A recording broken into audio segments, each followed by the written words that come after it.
5월 18일 이 시각 주요 뉴스입니다. 중앙노동위원회는 삼성전자 노사 2차 사후 조정을 내일까지 마무리할 예정이라고 전했습니다.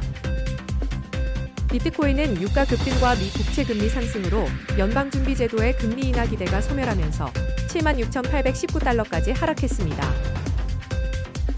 시티그룹은 코스피의 과열 신호를 근거로 기존 포지션의 절반을 차익 실현할 것을 권고했습니다. 수원지방법원은 삼성전자가 신청한 일부 가처분을 인용했으나 노조 측은 이번 결정이 사실상 제니 행위에 아무런 방해가 되지 않는다고 밝혔습니다.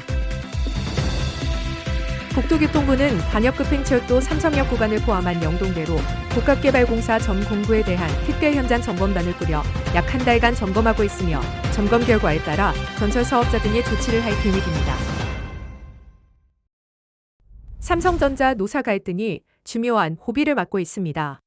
박수근 주만노동위원회 위원장이 직접 나서 2차 사후 조정을 진행하고 있는데 오늘 조정안 도출은 어려울 것으로 보인다고 밝혔습니다. 조정회의는 저녁 7시까지 계속되고 내일 오전 10시부터 재개됩니다. 삼성전자 과반 노조인 초기업 노조는 오는 21일 총파업을 예고한 상황입니다. 노 측에서는 최승호 초기업 노조 위원장이 사측에서는 염영구 DS 부문 핏불 팀장이 교섭 대표로 나섰습니다. 1차 조정이 결렬된 지 닷새 만에 재개된 이번 협상의 결과가 주목됩니다. 양측의 이견이 좁혀질지 귀추가 주목됩니다. 비트코인이 77,000달러선 아래로 급락했습니다. 이번 하락의 주범은 국제유가 상승과 미국 국채금리 폭등입니다. 미국 30년물 국채금리가 5.13%를 기록하며 작년 5월 이후 최고치를 기록했습니다. 10년물 금리도 4.59%까지 치솟았습니다. 이로 인해 연준의 금리 인하 기대감이 사실상 사라졌습니다. 트레이더들은 연준이 7월까지 금리를 동결할 확률을 92%로 보고 있습니다. 이자를 주지 않는 비트코인의 특성상 미국 국채금리가 높아질수록 비트코인 보유에 따른 기회비용이 커져 매도 압력이 증가하고 있습니다.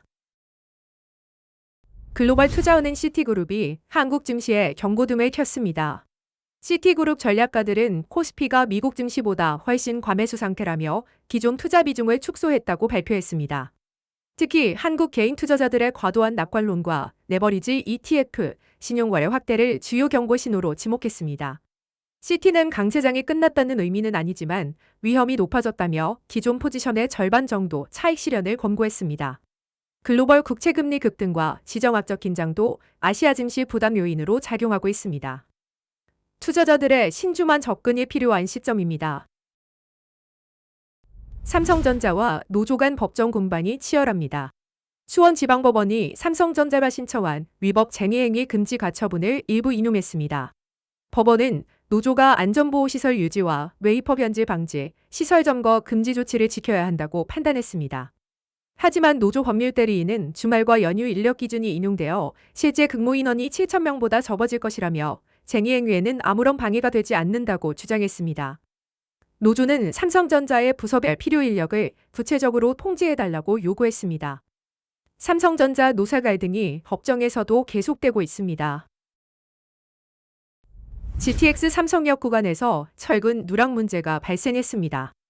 국토교통부가 영동대로 복합개발사업 공사 전체에 대한 특별 현장 점검에 착수했습니다.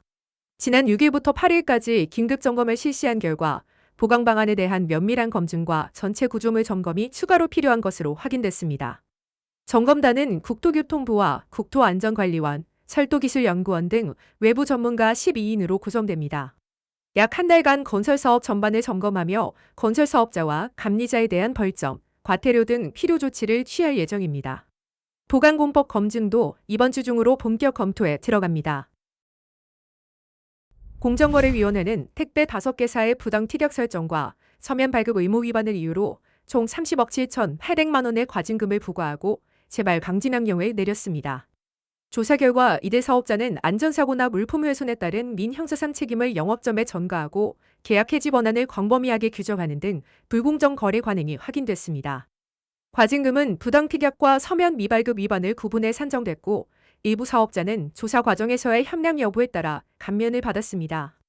공정거래위원회는 향후에도 부당 특약 설정과 서면 발급 의무 위반을 중심으로 지속 점검하고 법 위반이 확인되면 엄중히 제재하겠다고 밝혔습니다.